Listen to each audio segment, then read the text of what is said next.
বুঝে দাও না। আর আমি আল্লাহ তোমার এতটাই মায়া করি,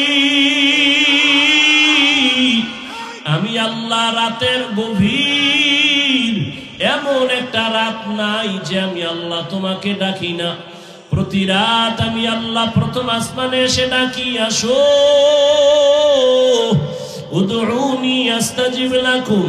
ও বান্দা, তোমার কি প্রয়োজন আমাকে ডাক দাও, আমি আল্লাহ তোমার ডাকে সাড়া দেওয়ার জন্য তৈয়ার। ওরে মা সন্তানের মায়া করে, মা সন্তানের অন্তরে এত মায়া, সন্তান যখন মা বলি একটা ডাক দেয়, মায়ের কলিজার ভেতরে মায়া বাড়তে থাকে। মা প্রথম ডাকের জবাব দেয় না, বাচ্চা আবার ডাক দেয় আম্মু। মা ডাকের জবাব দেয় না। ডাকের জবাব না দেওয়ার মানে এইটা না যে সন্তানের মা ভালোবাসে, বরং মা চায় তুই আরো ডাক দিবি, আমার মায়া আরো বেড়ে যাবে। মা সন্তানের ডাক শুনে তারপর জবাব দেয় না, কারণ মায়ের অন্তরে মায়া। তুই যত আব্বু আব্বু আব্বু বলে ডাকবি, মায়ের অন্তরে মায়া বেড়ে যাবে। এক সময় সন্তান মাকে ডাকতে ডাকতে যার সাড়া না দিলে মা কান্না করে, বাচ্চা কান্না শুরু করে। মা তখন আস্তে করে জবাব দেয় আসতেছি, আর মা জবাব দেয় না। মা কাজে ব্যস্ত, বাচ্চা কান্না করে আম্মু কই। এক পর্যায়ে বাচ্চা ডাকতে ডাকতে কান্না করিয়া যখন মাটিতে গড়াগড়ি খেয়ে যায়, মায়ের মায়ার অন্তরে এমন উথুলিয়া উঠে,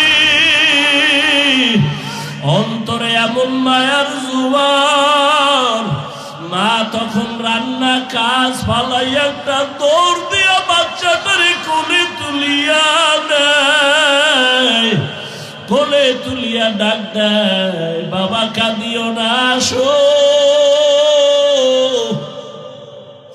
আরে আব্বা জানের কিনারায় আম্মা জান রাতের বেলা ঘুমের সময় মা গুনগুন করে কান্না করে।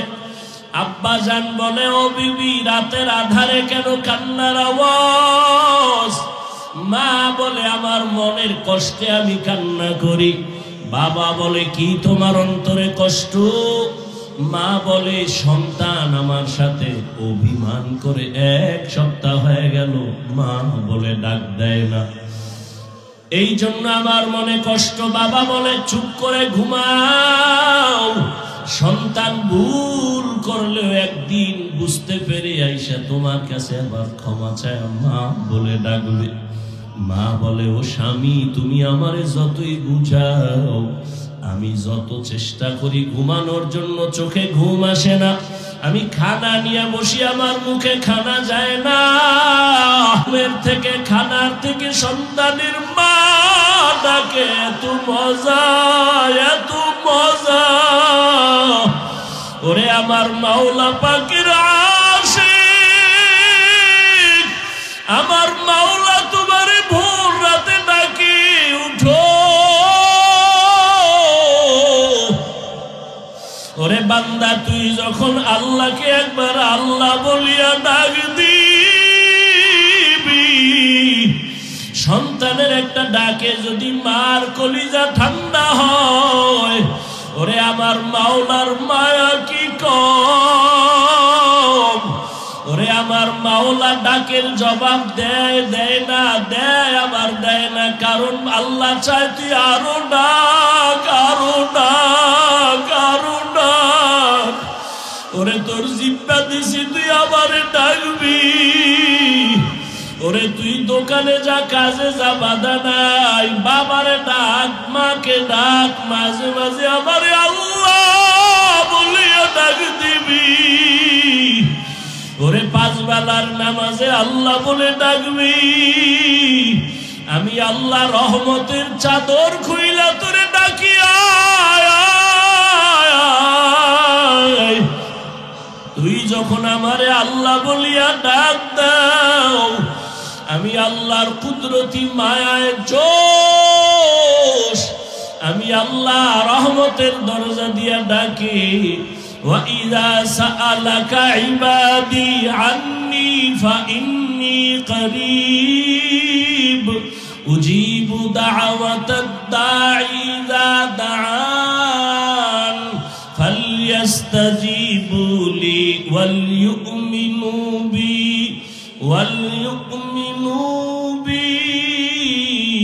লাআল্লাহুম ইয়ারশুদুন।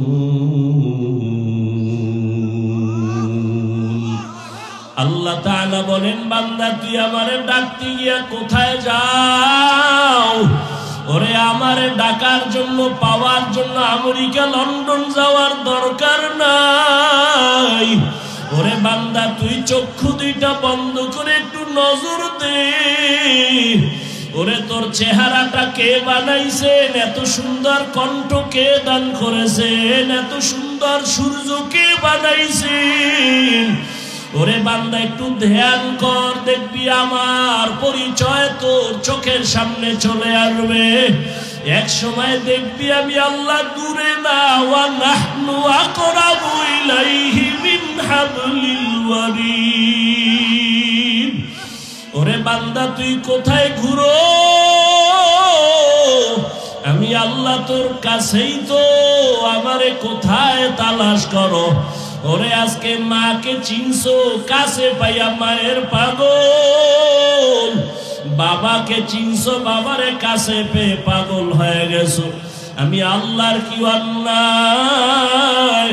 আমি আল্লাহ তোরে এত সুন্দর চেহারা দিলাম, কণ্ঠ দিলাম, এত সুন্দর বাড়ি দিলাম, সূর্য দিলাম, চাঁদ দিলাম তোমার খেদমতের জন্য। আমার দেওয়া পানি, আমার দেওয়া বাতাস, আমার দেওয়া সূর্যের আলো, চাঁদের আলো, আমার দেওয়া নদীর মাছ, আমার দেওয়া জমিনের ফসল, গাছের ফল খাইয়া কই যাও? ওরে আমি আল্লাহ ডাকতেছি আয়। ওরে আমার রহমতের দরজা ছাড়িয়া যেদিকেই যাবি জাহান্নামের আগুন।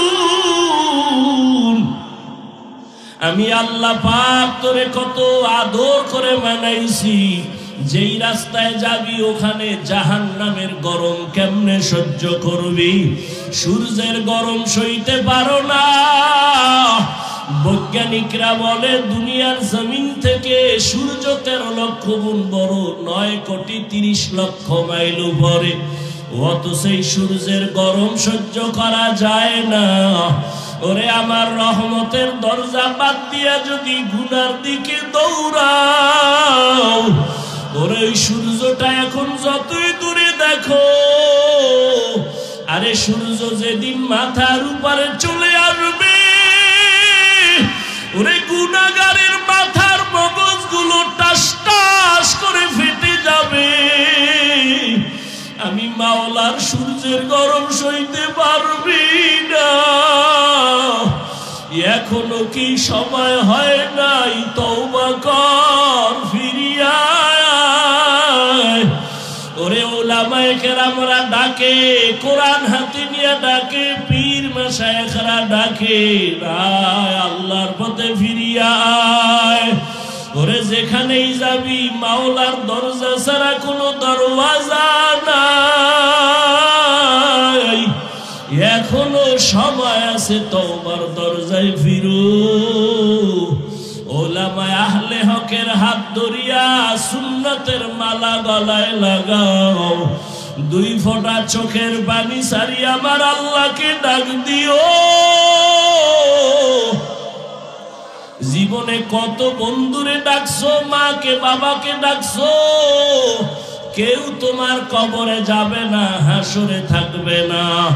ওরে আমি মাওলারে একবারও যদি ডাক না দাও, আমি আল্লাহর এত নিয়ামত খাইয়া কেন নিমক হারামি করো? জীবনের গুনাহ তো করেই ফেলেছো, আমি তোমাকে গুনার কারণে রাগ করিয়া সম্মানের চেয়ার থেকে ফালাইয়া দেই নাই। আমি আল্লাহ গুনার কারণে খানা বন্ধ করি নাই, ঘুম বন্ধ করি নাই। আমি আল্লাহ বারবার ডাকিয়া আমার ঘরে আইসা 5 বেলার হাজিরা দাও, আর চোখের পানি ছেড়ে দোয়া করিও, আর তওবা করো। গভীর রজনীতে আমি আল্লাহর মোহব্বতে একবার আল্লাহর সাথে মোলাকাতে ডাক দিও, আমি আল্লাহ তোমার জীবনের সব গুনাহ মাফ করে দিব। এক ফোঁটা চোখের পানি যদি গুনার কথা স্মরণ করে জাহান্নামের ভয় চোখের পানি ছাড়তে পারো, আমি আল্লাহ তোমার জন্য জাহান্নামের আগুন হারাম করে দিব। ও আল্লাহর বান্দারা, এখানে আসার একমাত্র কারণ শুধু এখানেই না, আল্লাহওয়ালা আহলে হক ওলামায়ে কেরামের কাছে যাওয়ার একটাই কারণ, আমি গুনাহমুক্ত হইয়া কবরে যাব, গুনাহ থেকে তওবা করব। ওরে তওবার অন্তর তৈরি হতে হতো একটা পরিবেশের দরকার। আল্লাহওয়ালাদের পরিবেশে বসলে চোখের পানি আর ধরে রাখা যায় না। এরে এই মাঠের ভিতরে কত আল্লাহর আশেক বান্দারা বসে আছে, যদিও লোকটা গরিব কিন্তু তার কলমের আকর্ষণ, তার সিনাটা আমার মাওলার দিকে ঘুরাইয়া দিয়া রাখছি। ওই আল্লাহর আশেকদের একটু নেক নজর লাগাইও। আল্লাহর বান্দা আশেকদের নেক নজর যদি লেগে যায়, তোমার কলিজা ঠান্ডা হয়ে যাবে। আল্লাহর কাছে তৌফিক চাও, কান্না না আসলে কান্নার বাহানা করো, আর বলো হে মালিক, গুনার কারণে দিলটা পাথর, চোখে পানি আসে না, কান্নাওয়ালা চক্ষু দান করো আল্লাহ। আয় আল্লাহ, যেই চোখে পানি নাই ওই চোখ আমি চাই না, যেই জবানে আমার আল্লাহর জিকির নাই, নবীর দরুদ নাই, ওই জবান চাই না, যেই অন্তরে আখিরাতের চিন্তা নাই ওই অন্তরও চাই না। আল্লাহ আমাদের সবাইকে কবুল করে নেন। শেষ আখিরি মুনাজাত দিয়া যাওয়ার মতো আমাদের ধৈর্য এবং তৌফিক আল্লাহ দান করে। আল্লাহ সবাইকে কবুল করেন। ভাইরা আমার, ইনশাআল্লাহ আল্লাহ যদি তৌফিক দেন, আপনারা থাকেন, দোয়া করেন। রাত্রে আবার বয়ান করব, ধারাবাহিক বয়ান চলবে, জুমার নামাজের পরেই বয়ান করবেন। বাংলাদেশের বাতিলের আতঙ্ক মুফতি রেজাউল করিম আবরার দামাত বারাকাতুহুম, এরপরে আমাদের মুহতারাম আল্লামা আব্দুল বাসেত খান সিরাজি দামাত বারাকাতুহুম, মুফতি আরিফ বিন হাবিব দামাত বারাকাতুহুম, এরপরে মাগরিবের পরে আছেন হেদায়েতুল্লাহ আজাদি দামাত বারাকাতুহুম, মুফতি মিজানুর রহমান সাঈদ, এরপরে আমাদের অনেক উলামায়ে কেরাম, মুফতি দেলাওয়ার সাহেব হুজুর দামাত বারাকাতুহুম, অনেক উলামায়ে কেরাম আলোচনা করবেন। আমার যারা আছেন সবাই ইনশাআল্লাহ থাকার নিয়ত করা যায় তো? আরে ভাই, বছরে তো একদিন, কত খাইলেন, কত ঘুমাইলেন, আল্লাহর জন্য একটা দিন অক্ষ করেন। এলাকার অনেক আল্লাহর বান্দারা আছেন, মাইকের আওয়াজ পাইছেন, আজকের জন্য আল্লাহর আশেকদের এই মিলন মেলা একটু সময় দেন। দেখেননি আল্লাহ পাক সিনাটা খুলে দেন, জাহান্নামের দরজা বন্ধ হয়ে যায়। আল্লাহর রাস্তে বসবেন নি, ইনশাআল্লাহ থাকবেন, তাড়াহুড়া করবেন না। আর আপনাদের মাদ্রাসা তো আপনাদের, আমরা একদিন চলে যাব, মাদ্রাসা তো থাকবে ইনশাআল্লাহ।